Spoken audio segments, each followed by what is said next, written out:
So to go over the agenda a little bit and start with some history, we're going to talk about PKI and certificates and the technology around the way direct works.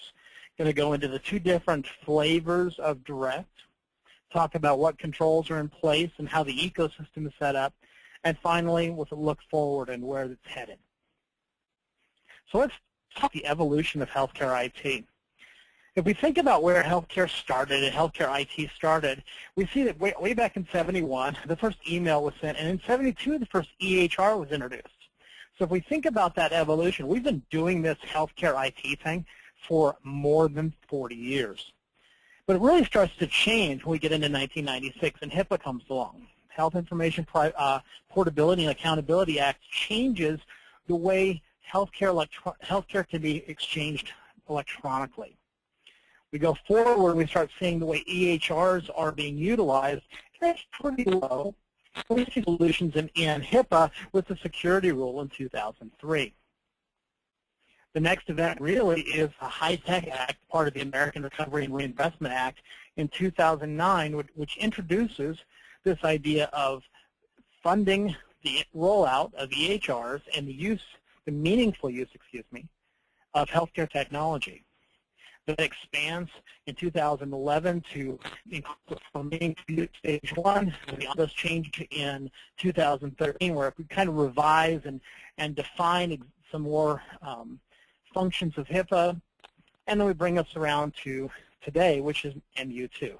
How do we get through meaningful use 2, and what does it mean? MU2 is really where direct picks up. It's not the first instance of direct, but it's really where the demand for direct comes into play. Because in 2014, that's when the providers who get the money for meaningful use start saying, wait, I have to be able to use this thing called direct, so somebody give it to me. So I want to step back just a little bit, talk about email. Before 2008, the Office of the National Coordinator put out kind of a rule, the Office of Civil Rights, put out a finding about email. And they said that the privacy rule allows healthcare providers to communicate electronically, like email, provided that they apply reasonable safeguards. That was a really, really generic rule, and it wasn't until 2013 that became much more defined. But it's important to know that way back in 2008, email was actually acceptable in healthcare. In 2013, we found that being more refined.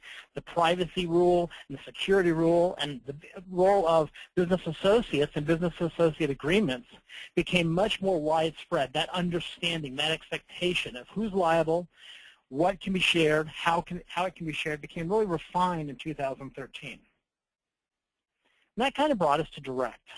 Direct looks like, it acts like email, but it's only for healthcare.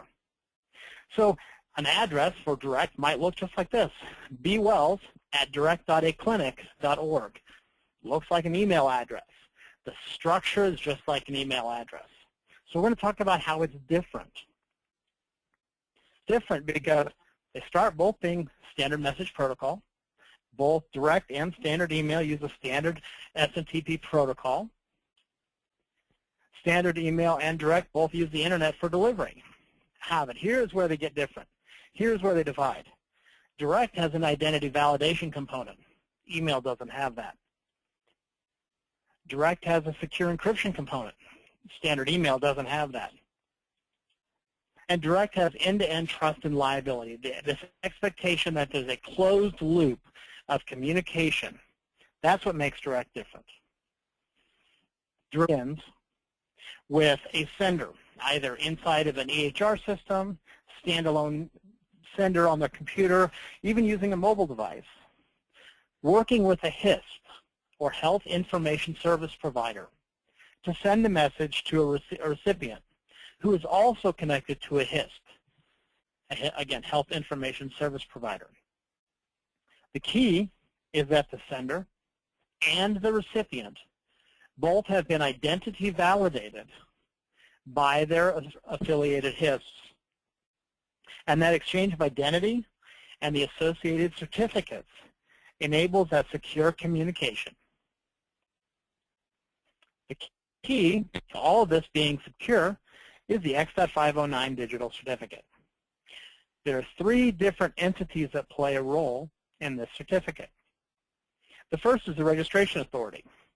You can kind of think about them as the investigator. The registration authority confirms the identity of the person involved or the organization. The certificate authority then is the one that issues you your information.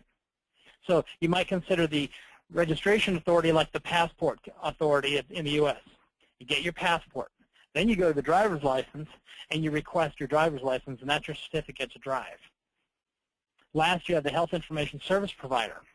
This is the organization that facilitates the actual communication. The HISP manages the relationships to the certificates, it manages the exchange of the information, and it manages the direct messaging moving from A to B.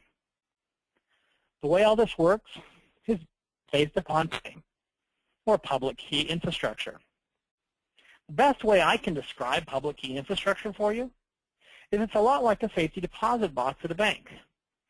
Your public key for the bank is the bank's key.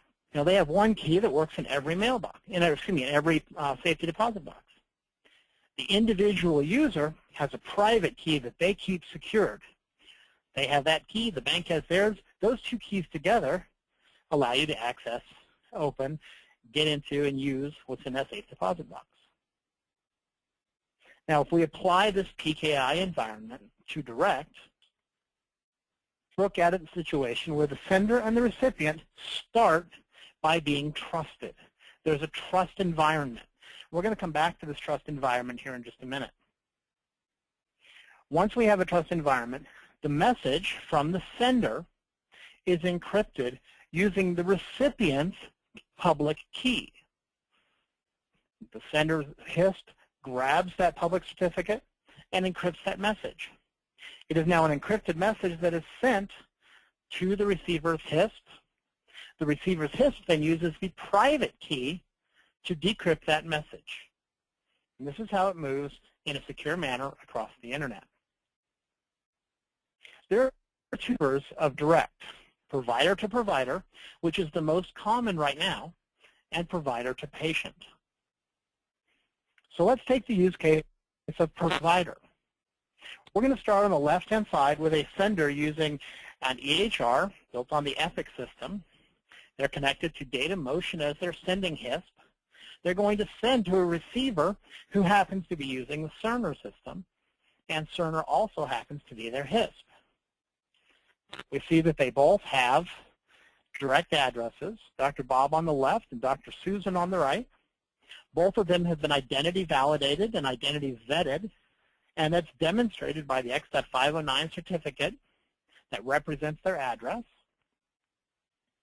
So now the sender, Dr. Bob, sends the message to their HISP.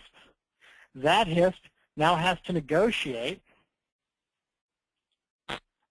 make sure the identity validation, get the public certificate from the receiver, encrypt the message, and pass it to the receiving HISP, who then moves the message into Dr. Susan's inbox.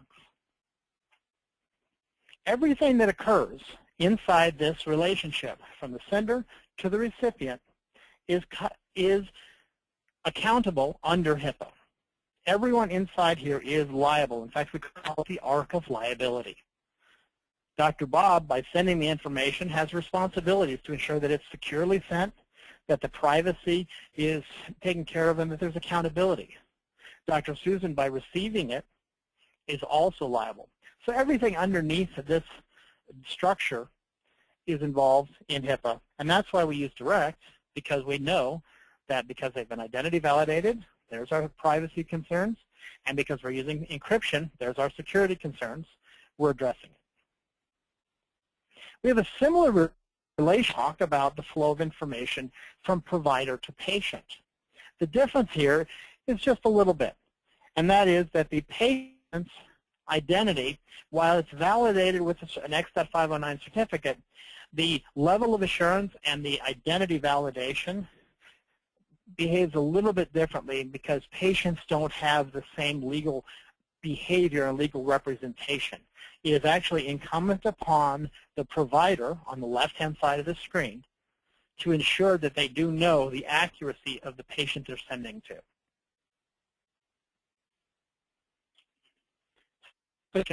What do patients use? Primarily, patients today are using the Blue Button Initiative.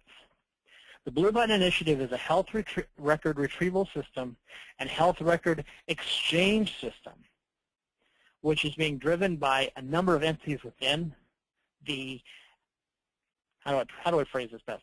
It is being driven primarily by entities in the VA and the public sector to ensure the delivery of patients' information to the patient so that they have a tool to exchange it with their other providers. They have a tool to move their information back and forth.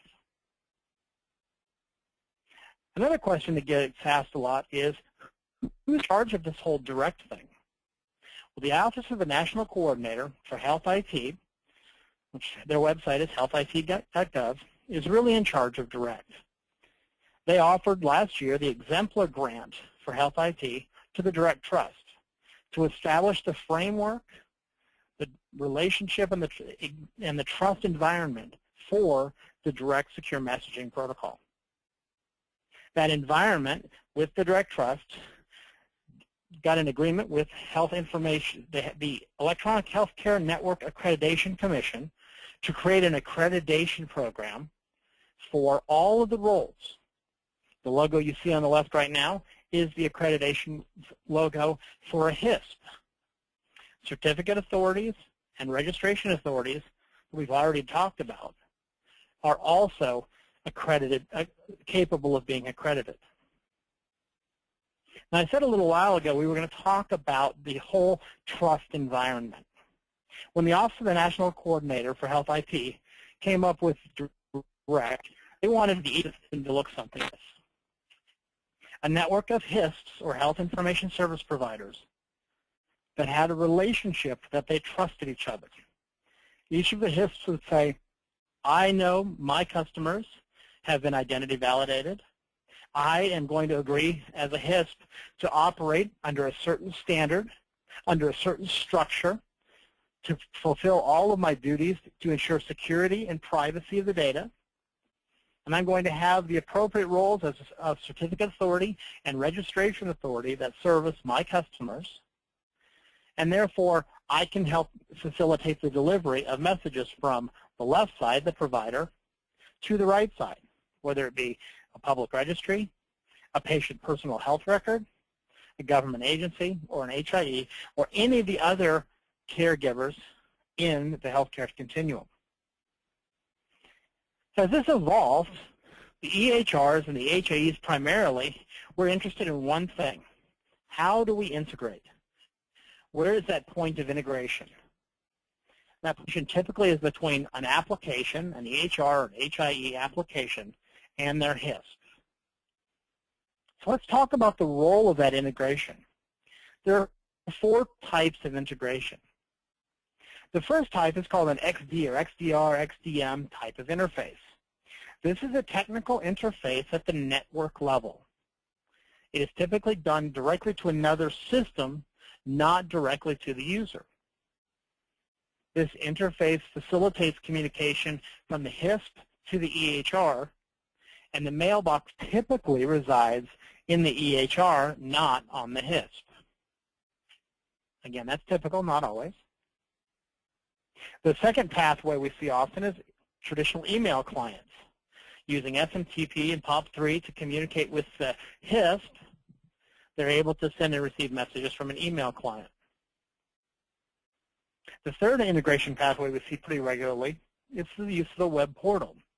Some kind of web portal where the end user, sender, or recipient authenticates to a web portal, is able to use that web portal to send and receive messages. In both of these instances I just described, the mailbox typically resides on the HISP. The last integration pathway is actually the most popular, and that's the web service. The web service is a HISP's ability to use some kind of application protocol or APIs to connect the HISP functionality to an application, an EHR, an HIE typically, so to enable that EHR or HIE to have HISP functionality at the end user. In this case, with the web service, the mailbox may or may not reside on the HISP, depending upon the agreed upon function. Now, one of the biggest questions I hear, provider directory. This is probably the most difficult question to answer.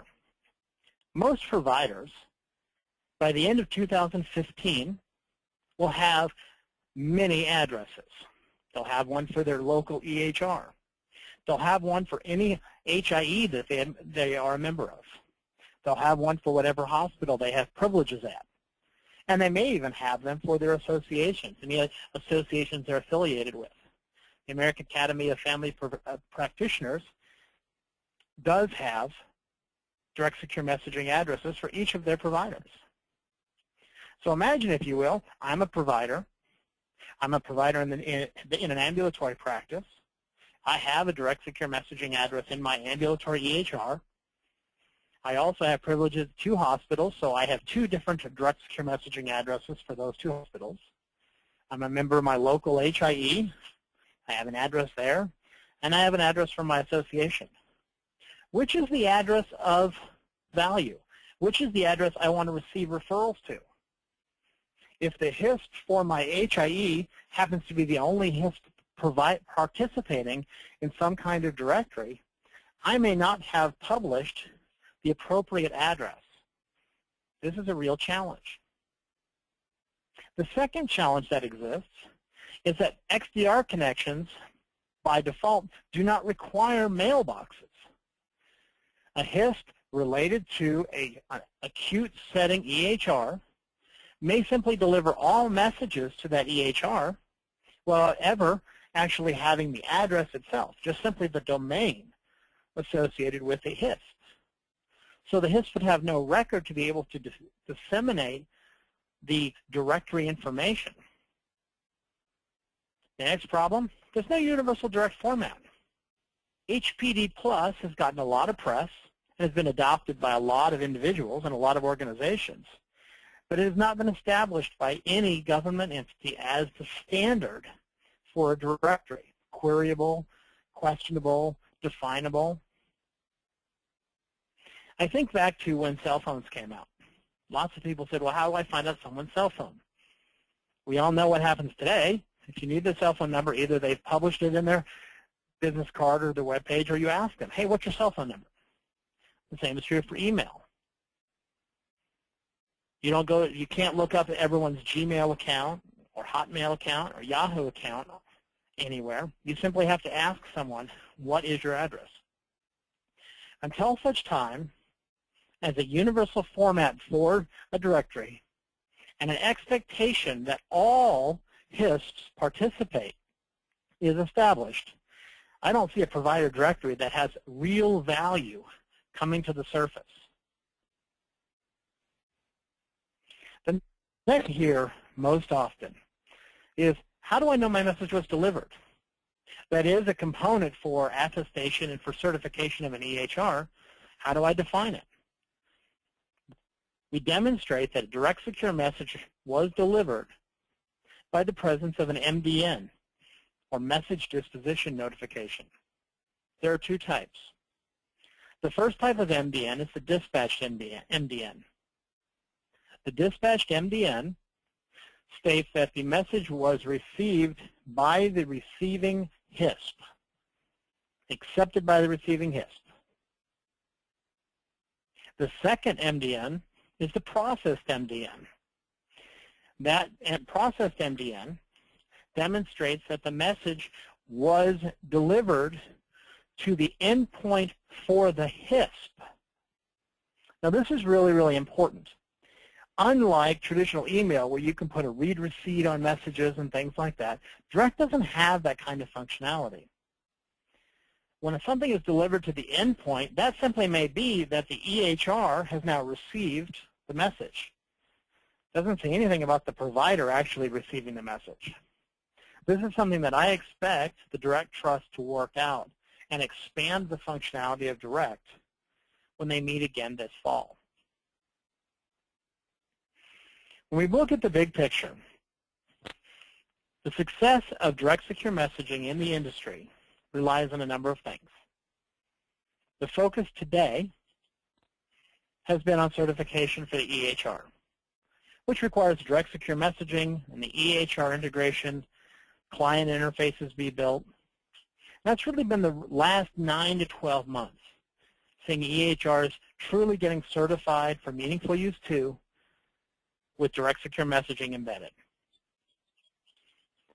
The next round, which kind of began at the beginning of this year, was attestation by providers and hospitals using direct secure messaging. We have field deployment, onboarding, the analytics that measure the use of direct secure messaging. That's going to be really the key to this attestation thing, and I expect that to be the overriding wave for the next 12 to 18 months as providers and hospitals go through meaningful use 2 attestation. But to truly reach the pinnacle where we want direct secure messaging to go, we need community adoption and true patient utilization. When we hit this utilization mark, this mark where everyone's getting involved and everyone's seeing the utilization of it, it's becoming the default delivery mechanism for healthcare information. That is when we will see success for the direct secure messaging opportunity. What does it look like today? 44 states have actually adopted direct secure messaging. The use of direct secure messaging is skyrocketing. On May 3rd of this year, just a few weeks ago, the Direct Trust presented to their constituents these 2 charts. The one on the left shows that there are over 180,000 direct addresses currently issued. We also see that there are nearly 4 million direct messages being sent. It's growing. The adoption is growing. It's interesting that a recent article actually stated that direct secure messaging doesn't appear to be going anywhere, yet the evidence is to the contrary. You want to know who else is using direct? Here's just a few. There's some that I'd love to point out. Dead center towards the top, Veterans Affairs. Upper right, we see Vanderbilt University, Baylor College of Medicine. Down towards the middle, we've got Walgreens. There's a number of EHRs, RIOs, HIEs, number of people represented on here. These are all members of Direct Trust. If this many organizations and businesses are investing time and capital, what does this mean for the future of direct secure messaging? And what is the future? The future is, I believe, direct secure messaging has the security and the privacy components met, the functionality, when deployed correctly, to really be the standard for healthcare communication and dialogue. I see the future being expanded use in EHRs and HIEs. Today, most EHRs and HIEs have direct secure messaging deployed exclusively to meet the meaningful use 2 requirements. I expect that to grow beyond just the transition of care documents to include any number of documents, maybe even include images and radiology studies, things like that. I also see a demand in the public sector for the use of direct for reporting, whether it be public health reporting, immunization reporting, registry reporting, and things like that. Direct is a great way for patients to communicate because since it's like email, its structure is like email, it's familiar to the patient. So I see an increased use of patients for self-reporting, diabetics self-reporting their blood sugar numbers to their doctors, things like that. I also see it as a way of patients doing a lot of syndromic surveillance support. How do we communicate with large quantities of patients simultaneously? If set up correctly, this could be an incredible way to do that. product integration. There are at least 7 different home health products on the market today that actually have the ability to send automated results from that product to a provider to let them know how things are going. ESMD, Electronic Submission of Medical Documentation Systems. This is something that's really advanced. ESMD is the electronic submission of prior auth record requests. So things like your power mobility device and your durable medical equipment request for prior authorization. If we start seeing these electronic submissions of prior auth, we start seeing the use from payers demanding that the certificates of medical necessity, the CMNs, being submitted via direct. Now we have the entire scope of the healthcare payer environment demanding the use of direct, and it becomes a very easy way to track. The last thing is the e-signing of documents. A number of entities are working towards this idea that the digital certificate, the X.509 Identity Validation Certificate, for each of the providers, being used as a tool to deliver signatures on documents, even prescriptions. A provider's certificate becomes their ID, just like their signature is today. So that's what we see. That's what I see going on in the future. Now, I've gone over several things very quickly, a little more quickly than I had expected to. So we have a lot of time for questions.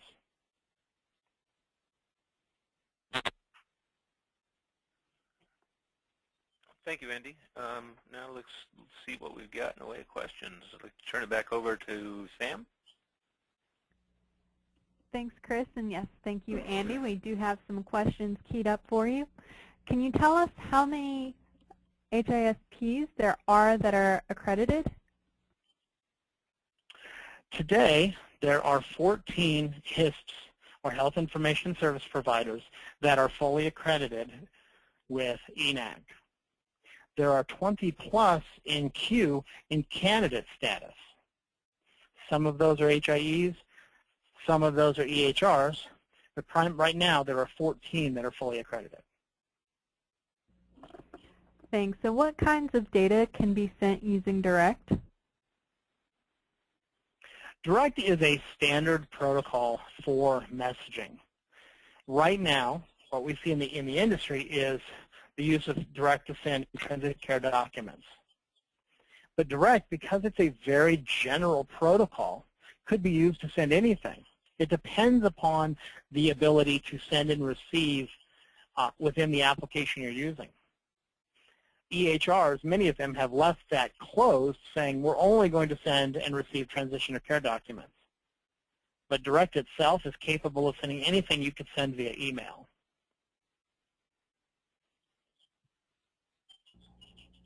And where can we get more information on direct technical specifications? The best place to go to get information on direct technical specifications is to start with the Direct Trust at directtrust.org. The Direct Trust is kind of the organizational and foundational leader of direct. We also have the Direct Project Wiki, and the Direct Project Wiki has a number of different pieces, including the entire direct reference implementation, a Q&A, and the really, really smart guys that do the development and coding who answer questions, and they're really good about it.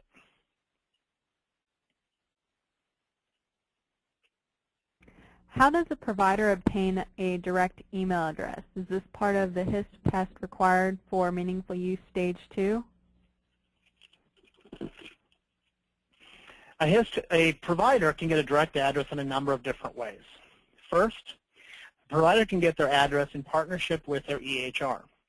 Most EHRs that have certified have some relationship with a HISP. They had to have a relationship with a HISP to become certified, so there's some relationship there to get a direct secure messaging address. The second way would be to look at the HISPs themselves. Accredited HISPs that are listed on the accreditation page for directtrust.org, many offer addresses directly to providers. And the last way is to seek out from your affiliated organizations, your HIEs and your associations. Many of them also have methods to deliver direct secure messaging addresses directly to the provider. And what about the cost? Is this an affordable option for a small practice? The market really drives the cost, and that we're seeing a lot of places. What I can tell you is that the cost we're seeing in the market at the provider level is approximately $120 a year, or $10 a month, for a direct secure messaging address.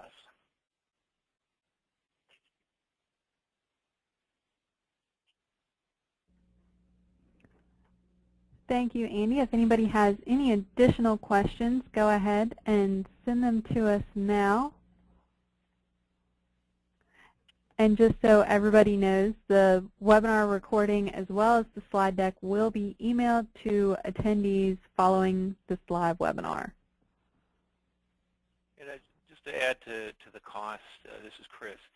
In some states, and Oregon is one of them, in places where it's offered under the state government umbrella, I know that in Oregon, I'm not sure about other states, but it's free to sign up and use as long as you are that provider and you authenticate to the state, and then they will set you up with a free account.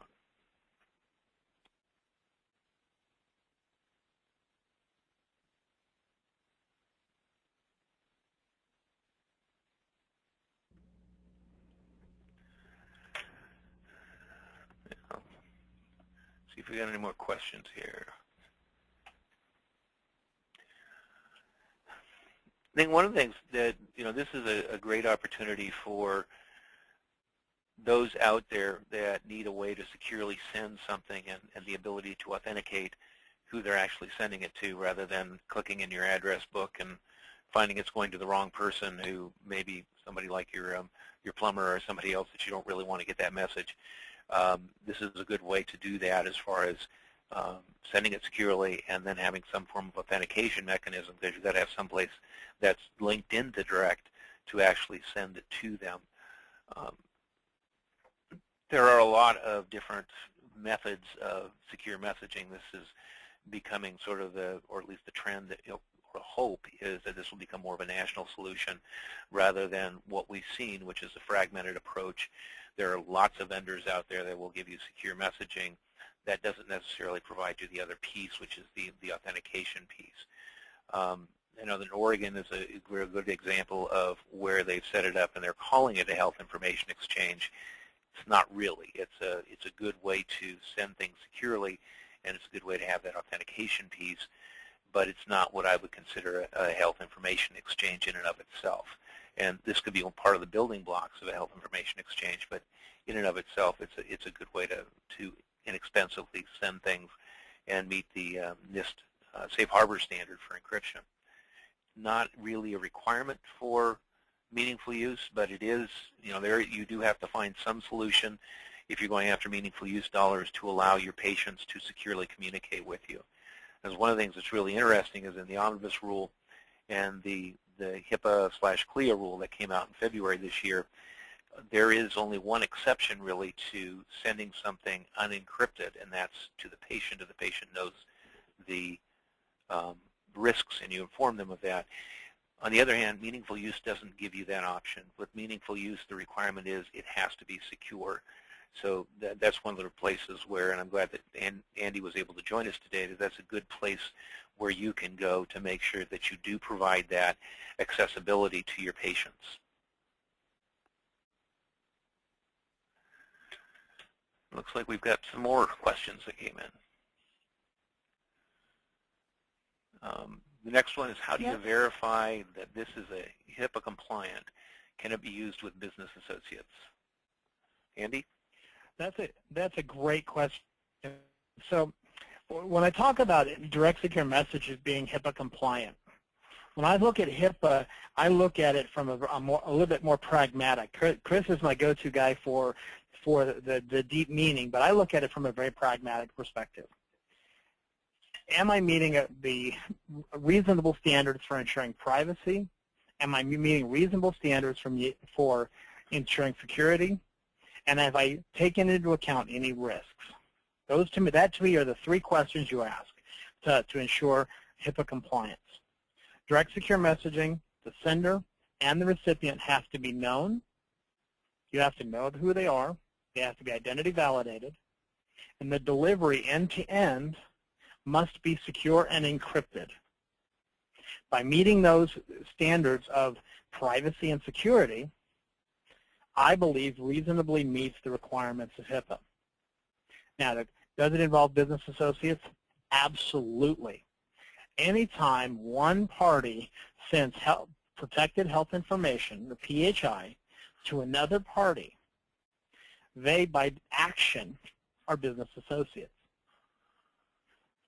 Use of direct and expecting your associates to use direct is a great function of business associate agreements. Would you agree with that, Chris? I would agree. The only caution that I would give is there are a lot of solutions out there, and your business associate may have their own solution. And it also depends on the install. One of the things that I found that can be a little frustrating with some deployments of direct is there's no Outlook plugin. So if I'm the physician, I got to go and log in onto a website, and I've got to do the email and send it. That takes them out of their work environment. And oftentimes, if a physician has to go outside of his or her work environment, in other words, Outlook and the EHR, then they're not going to do it. Now, the good thing about the Direct project is it is linking into EHR, so they don't have to go outside their environment. But that's not true for all deployments. Yeah, I think it's well worth examining and seeing if it fits your needs, and if it does, it's a really inexpensive way to do that. Now, as far as strict HIPAA compliance, I'd look at it more from the perspective of if this is intercepted, am I going to have to report the breach? And the answer is no, because the direct transmission is encrypted in accordance with the NIST standards, so that falls into that safe harbor. Now, if you emailed it to the wrong person, you still have to look at that 4-factor risk assessment. But if it's one of those that say it went to the wrong clinic or the wrong hospital, the risk is probably pretty low, and in likely don't have to notify anybody.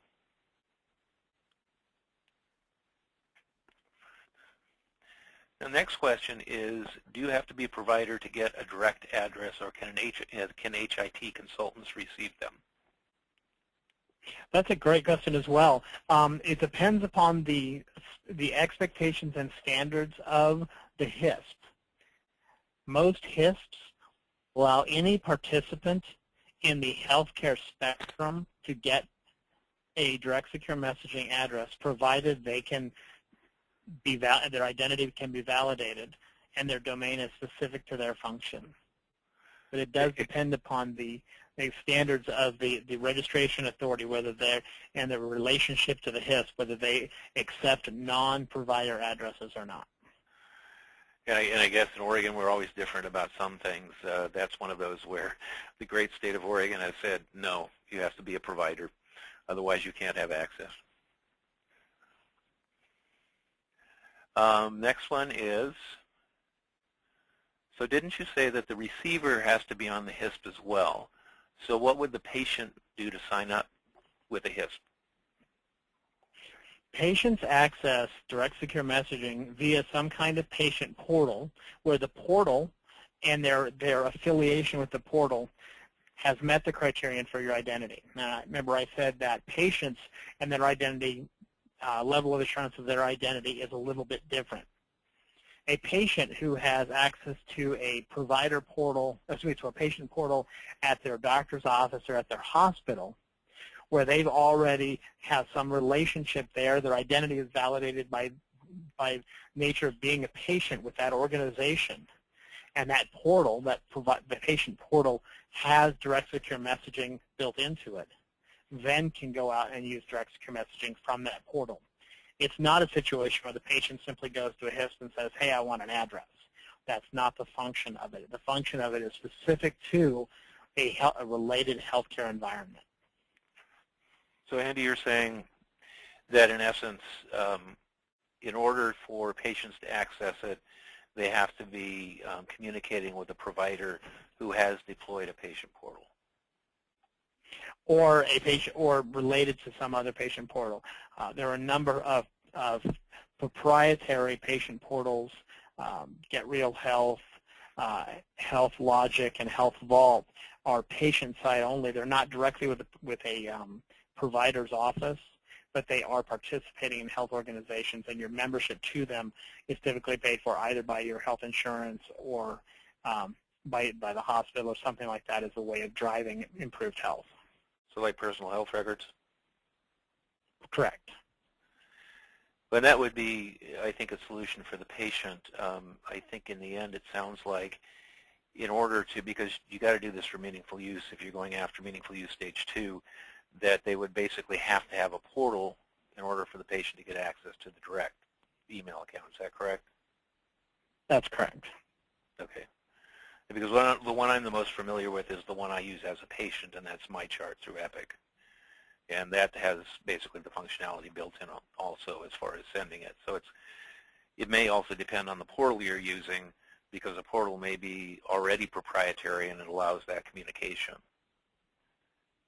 That is correct. Great. Do we have any other questions? I'd like to also again state what Sam has also indicated, is that the presentation, the slide material, as well as the recording, will be available online following this, and Sam will be sending out an email to participants so that they can have instructions on how to access that and download it themselves. I would like to especially thank Andy for taking the time today to talk about the Direct project. I know that's been of interest to a number of folks out there as they're looking at both meaningful use and also how to securely exchange information. And I think this is a great initiative that is gaining momentum over time. And I think one of the other beauties of it is it's integrating into different EHRs rather than just through, say, it's just a proprietary, it only works with one, which is that sort of that standardization that the industry has been attempting to move forward with for, I'd say, about 10 years now. We will like you to invite you to next month's regional affiliate webinar. It is on, I'm not sure the day, but it's the second Monday of the month. This month we moved it because of conflicts to the 3rd, but it will be, let me pull up my calendar here and I'll be able to let you know the date. It will be on the 9th of June. And I'm looking for a couple of speakers right now, or a couple of the topics we're thinking about is ICD-10, or where are we at now that they pushed it out a year, and then the other one, which has also been of interest, is what happens when you get that wonderful letter, Fagliozzi, on meaningful use and attestation.